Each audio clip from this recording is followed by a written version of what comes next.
I am getting ready to do a tutorial for you. This one is my whipped cream filling. So I use it in a few of my recipes. The Ultimate Chocolate Cake has it in there as a chocolate version. My Ding Dong Cake has it. My Strawberries and Cream Cake has this whipped cream filling. And I think the trouble that some of you are kind of hitting is the gelatin. So I wanted to walk you through the steps of this recipe, make it with you so you know exactly how to do it and you can see what things are supposed to look like along the way. So the things you need for this are really simple. For just the basic whipped cream that's stabilized, we're using 2 cups heavy whipping cream.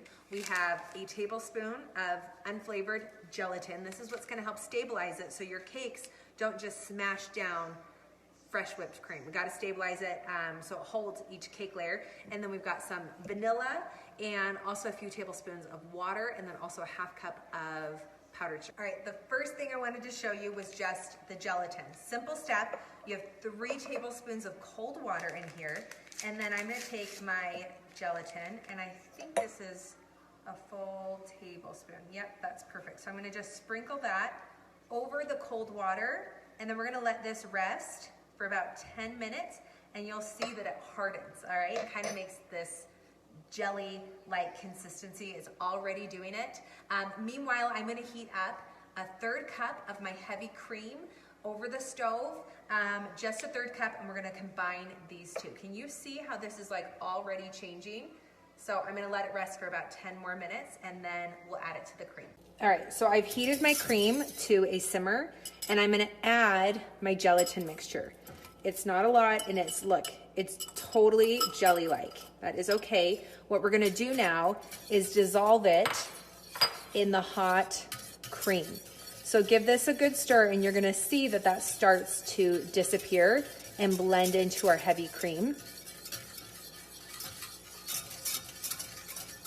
Now with the gelatin dissolved in that heated cream, we have our little gelatin cream mixture. We want to cool this down. So I'm going to put it in the fridge for a little bit, about 5 to 7 minutes, and I'm going to go over to the fridge and whisk it so it doesn't get any clumps. So you have to do that a few times.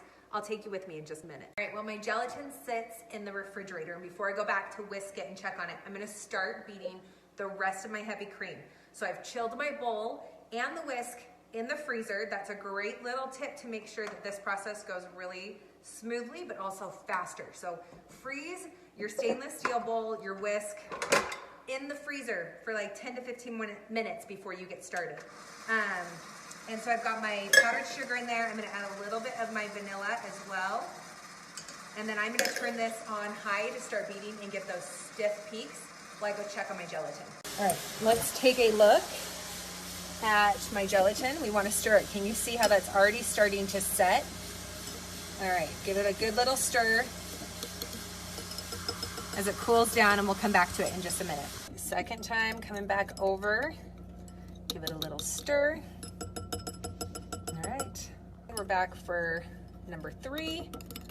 See, we do not want it to set. That's when you're going to get chunks in the whipped cream once we add this to the rest.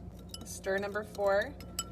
It's been about 5 minutes and I just touched it with my finger. It still feels kind of warm, so I'm gonna give it a few more minutes. Just about done. I wanted to show you the difference between right and wrong when it comes to the whipped cream. So I did 2 versions and one has sat in the fridge too long.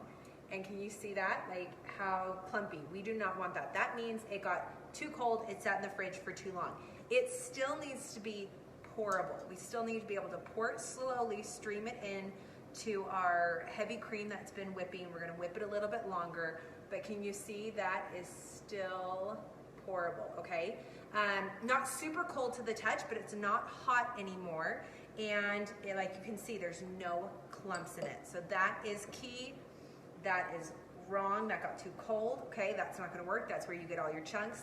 And then that is perfect. All right. Let's turn this on and pour it in.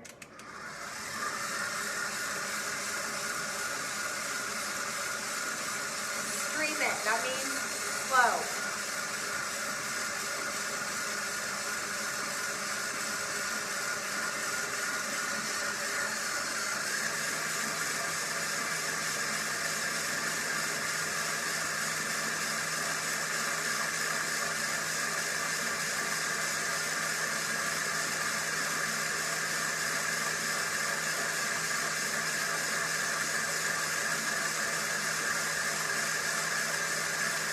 while.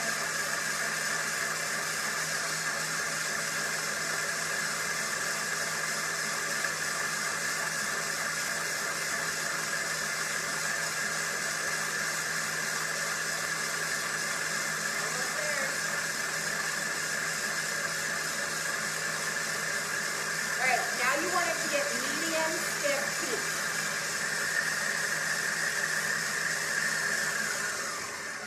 Break down the sides of our bowl. I'll give you a little look here. Now this can be stored in the refrigerator until you're ready to use it. You don't have to use it right away. So I'll put it in a Tupperware container and just wait and use it when I'm ready to. Okay, let's give it one more little mix.